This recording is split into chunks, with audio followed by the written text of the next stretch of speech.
Educación analógica en la era digital. Esta frase puede representar lo que muchos piensan de nuestra manera de enseñar, pero ¿es realmente así? No tanto. Podría decirse que en Uruguay la ciencia detonó al sistema educativo. En algunos salones de clases aún resuena la frase aquella de la penillanura suavemente ondulada en la que nunca pasaba nada. En otros, los cambios son frenéticos. Nuestros educadores aún tienen mucho de qué conversar con nuestros científicos. No siempre al que madruga Dios lo ayuda. La ciencia lo demostró. No siempre una ordenada hilera de bancos es un salón de clases ideal. No siempre se enseña desde una pizarra. No siempre la física es aburrida. En este mes de inicio de clases vamos a conversar de ciencia y educación, de cómo se enseña con tecnología y de cómo aprender mejor y de cómo aquello que dimos por seguro ya es historia vieja.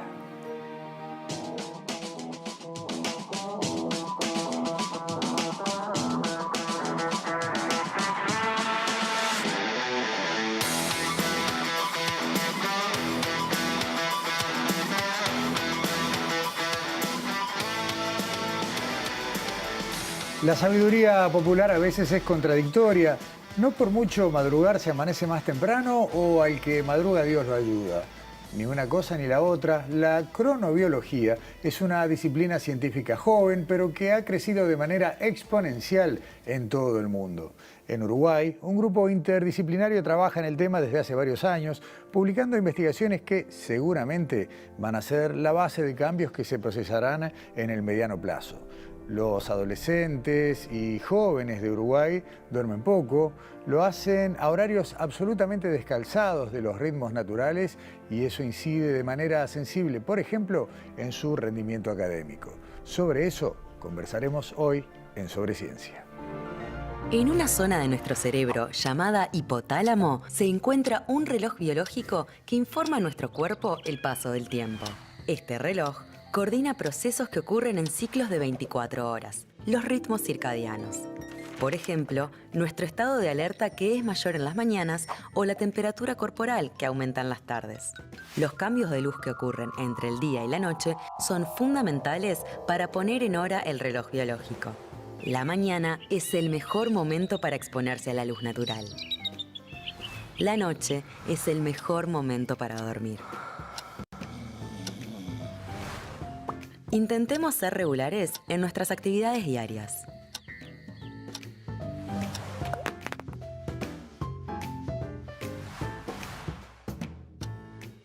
El tiempo entra por los ojos. La luz es la principal pista que pone en hora a nuestro reloj interno. Entre otras cosas, la luz frena la secreción de melatonina, la hormona principal del sueño que aumenta en la noche y prepara a nuestro organismo para dormir. Las ciudades disminuyen el contraste de luz al que nos exponemos entre el día y la noche. Hay menos exposición a la luz natural durante el día y mayor exposición a luces artificiales y pantallas durante la noche. Evitemos luces intensas durante la noche. Usemos luces cálidas y filtros de luz en las pantallas. Intentemos que el lugar para dormir esté oscuro.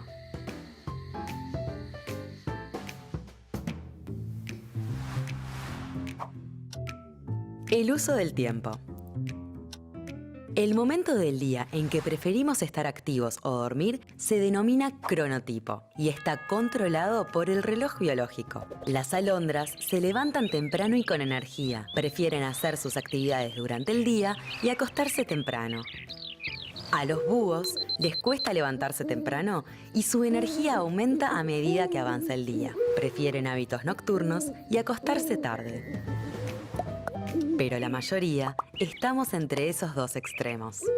Además, en la niñez somos más alondras, en la adolescencia nos hacemos más búhos y luego más y más alondras a medida que envejecemos. Sincronicemos nuestras actividades diarias con nuestro cronotipo.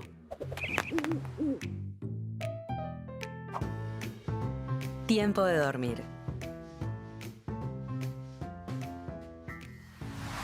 En el último siglo, el sueño promedio se redujo unas 2 horas, en parte por los cambios en la exposición a la luz. Además, Las actividades entre semana pueden limitar la duración del sueño, generando una deuda que a veces se compensa durmiendo más en los días libres. La falta de sueño está asociada a un mayor riesgo de padecer obesidad, trastornos del humor y afecta el desarrollo y rendimiento académico de niños y adolescentes. Prestemos atención a cuánto y cuándo dormimos. Ajustemos nuestras actividades para alcanzar la duración de sueño adecuada para nuestra edad.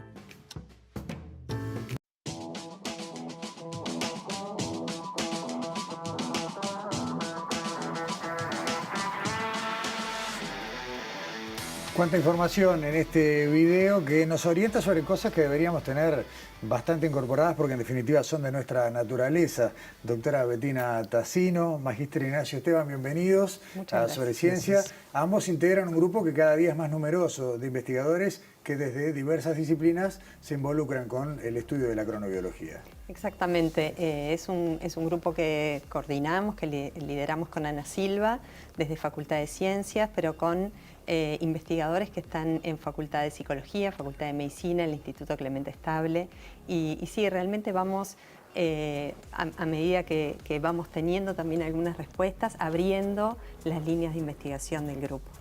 Su primer trabajo, y enseguida quiero usar esto de pie para hablar con Ignacio, pero ustedes arrancaron investigaciones locales con jóvenes, ¿no? Porque el primer grupo de estudio tuvo que ver con esa delegación de estudiantes que fue a Antártida y que les vino bárbaro para estudiar un día muy largo porque era verano. A partir de allí no pararon de investigar, sobre todo en jóvenes. Exactamente, esa fue la excusa y el puntapié inicial de las investigaciones cronobiológicas, y la que tú mencionas, que fue a partir de la Escuela de Investigación Antártica, en 2014 fue la primera aproximación a una caracterización cronobiológica de cualquier población en Uruguay. Y nos encontramos justamente con estudiantes universitarios que viajaban a Antártida en condiciones de verano antártico, con un día muy largo, y inicialmente esa era nuestra pregunta de investigación, pero en la caracterización nos encontramos con que estábamos frente a jóvenes de alrededor de 22, 23 años, con cronotipos muy tardíos, con personas que eran muy vespertinas. Y nuestra primera pregunta fue si realmente era una selección representativa de lo que era la juventud uruguaya. Nos estábamos de alguna manera llevando a unos mutantes a la Antártida y que habían quedado seleccionados.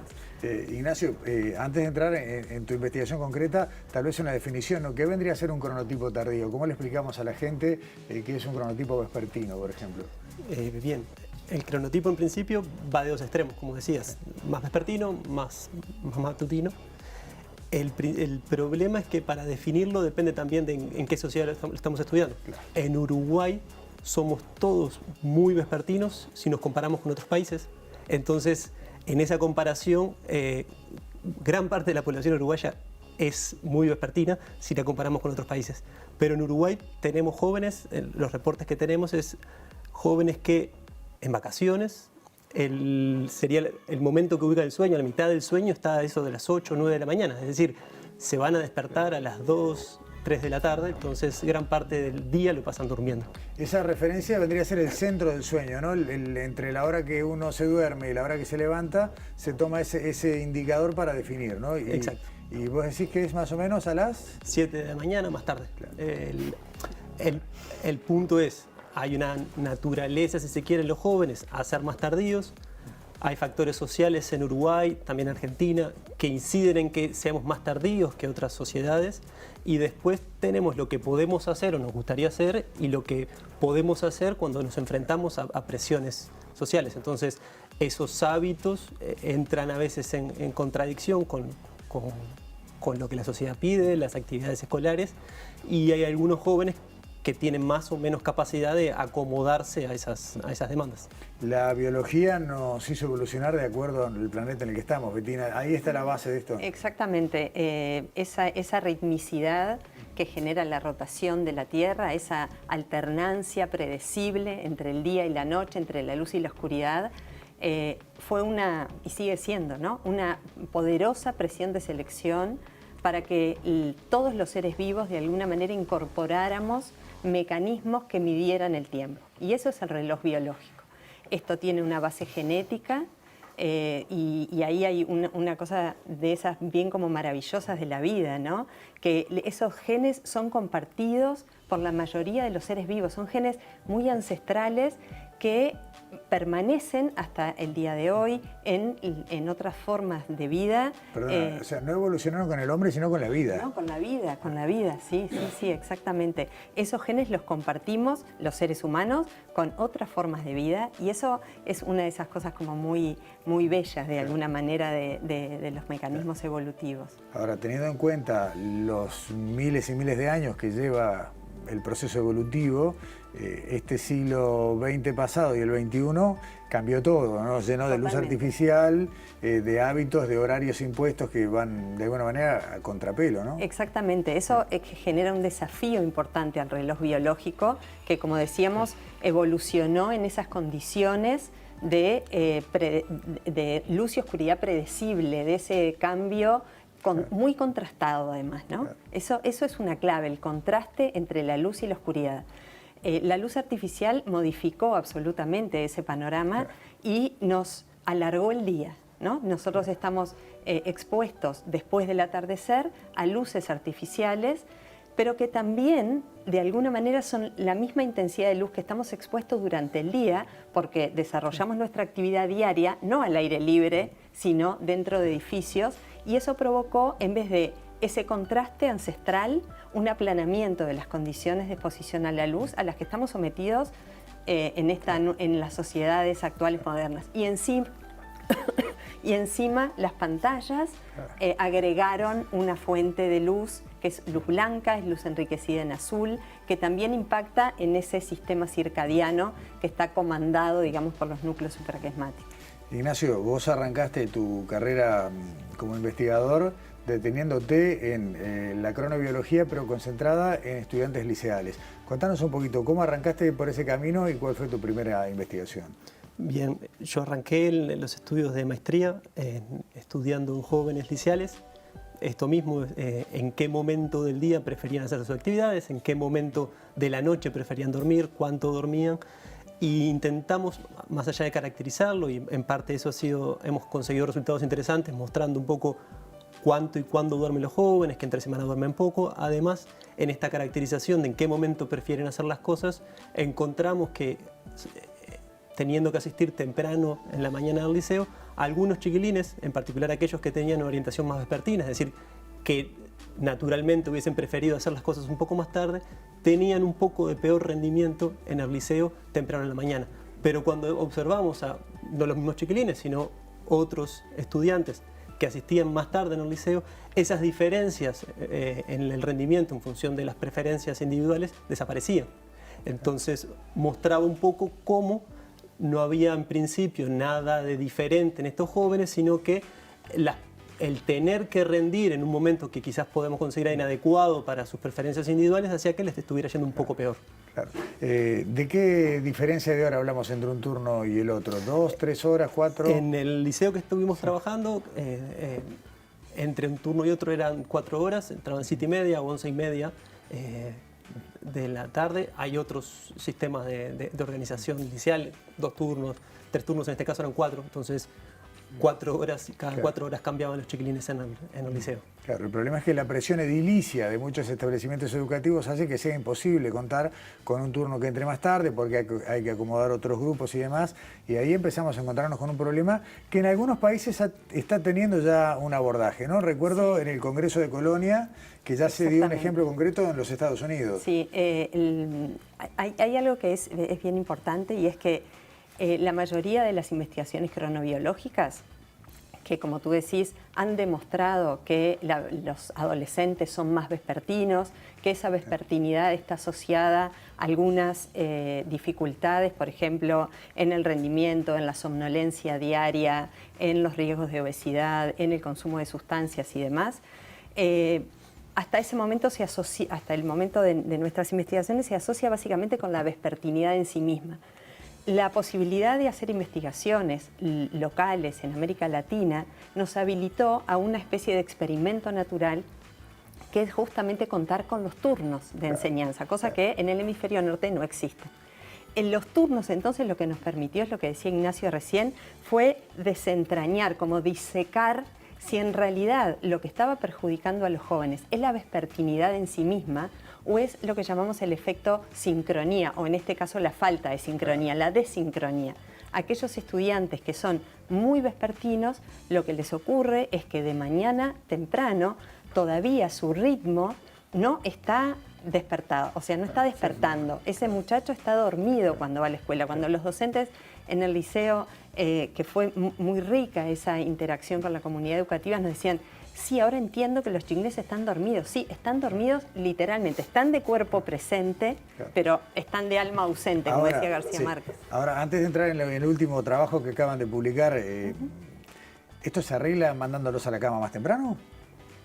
El asunto es que... ¿O es algo, una condición inherente a cada individuo? Bueno, ahí hay un concepto que es bien interesante de una investigadora estadounidense que dice que el sueño en los adolescentes es la tormenta perfecta. ¿Por qué? Porque esa cosa natural que tienen los jóvenes a ser más tardíos, que está asociado, o sea, no tiene que ver con la voluntad, tiene que ver con los cambios naturales, los cambios puberales, se hacen más tardíos, pero por otro lado también tienen que ir al liceo más temprano, claro, y eso restringe mucho la duración del sueño, porque además están en una etapa en que disminuyen los controles parentales, claro, aumentan las interacciones entre pares en las pantallas, las redes sociales. Entonces, hay cuestiones que sí se pueden mejorar con el hábito, por ejemplo, estar a luz natural, tratar de estar a luz natural en la mañana. Eso hace que la fase del ritmo se adelante, evitar las luces intensas en la noche, que eso hace que la fase se atrase. Pero, de todas maneras, hay un conjunto de cuestiones biológicas que son así y que de alguna manera tenemos que amigarnos con eso y tratar de generar una demanda social en esos jóvenes que no los fuerce, que no los tironee a tener que ir al liceo a las 7:30 de la mañana. Ignacio, una publicación reciente que ustedes hicieron en el magazine Plus One habla incluso de resultados concretos, de cómo puede cambiar el rendimiento académico medido métricamente, forzando un poco más o un poco menos los horarios. Contanos un poquito. Bien, lo que hicimos fue aprovechar, así como contabas que en los liceos tenemos que generar múltiples turnos para que los estudiantes puedan asistir. En Facultad de Psicología nos pasa lo mismo, en Ciencias es un poco distinto, pero en Facultad de Psicología nos pasa lo mismo y tenemos que organizar 4 turnos horarios desde las 8 de la mañana hasta las 2 de la tarde para que puedan dar un parcial cuando las actividades serán presenciales. Y entonces aprovechamos esa situación para ir a preguntarles acerca de su comportamiento de sueño, y algo que todos sabemos, pero lo interesante fue medirlo, era cómo los jóvenes universitarios dejan de dormir en el sentido de que 15% no durmió antes de un parcial, o en general todos redujeron entre 2 horas, 4 horas la cantidad de sueño previo a la prueba, y eso que podíamos tratar de ver qué consecuencias tenían, lo fuimos a medir en qué nota sacaba. Claro. Entonces lo que comprobábamos era que los estudiantes, cuanto menos dormían, peor les iba en la prueba. Lo interesante es que eso era independiente de cuánto habían estudiado. Claro. Y lo también interesante, o una cosa para pensar, es que por supuesto que el sueño no te hace aprender, no te es necesario estudiar, pero el sueño es fundamental para que eso que uno estudia se transforme en aprendizaje y por supuesto para poder estar con nuestras capacidades cognitivas al máximo al momento de la prueba. Una prueba temprano a las 8 de la mañana, sin dormir o durmiendo mal, y a veces capaz que no es nuestro horario más preferido, claro, por supuesto tiene sus consecuencias en el desempeño. Está bueno, o sea que está claro que ese mito de pasarse toda la noche estudiando para antes de dar una prueba, un parcial, no funciona. No es buen sistema. Claro, no es buen sistema. Ya en el último minuto, y esto tiene que ver con alguna charla que tuvimos alguna vez, Uruguay siempre está muy pendiente, y el mundo, de ese test bianual que son las pruebas PISA. Nunca se ha tomado en cuenta, que yo sepa, el horario y cómo si una prueba PISA se toma una hora o a otra puede dar un resultado diferente. De esto y de otros temas, ¿se habla con el CODICEN, con la ANEP? ¿Hay un ida y vuelta o todavía es un canal que hay que abrir? Eso que decís de las pruebas PISA sería un muy buen experimento. Estaría buenísimo ver a qué hora se realizan las pruebas PISA en función de y cómo les va a los muchachos en función de sus preferencias circadianas, de sus cronotipos. Nuestro vínculo en los liceos en los que hemos trabajado ha sido un vínculo muy rico y muy fructífero con las autoridades de los liceos y también con la comunidad de docentes. Y hasta allí, digamos, llega nuestra interacción con las autoridades de la enseñanza, a pesar de que estas investigaciones obviamente han pasado por las autorizaciones correspondientes, ¿no? Para que se realicen. Para despedirnos, Ignacio, si tuvieras que hablar con no sé, el presidente del CODICEN, ¿le dirías que los liceos empezando 3 horas más tarde funcionarían mejor? Se sabe que funcionaría mejor. El problema es qué viables son esas decisiones. Y siempre en todo esto hay múltiples compromisos, no solo seguramente con las autoridades, sino con los propios padres, que sabemos en estos tiempos de pandemia que los jóvenes han permanecido más en los hogares, que también genera dificultades o desafíos a la organización familiar. Entonces, seguro que hay múltiples actores para tomar decisiones en esto. Lo que se sabe es que horarios más tardíos mejora el estado de ánimo, las notas, la asistencia, el bienestar de los gurises, por supuesto. Y como se decía antes, no estamos criando vagos. No.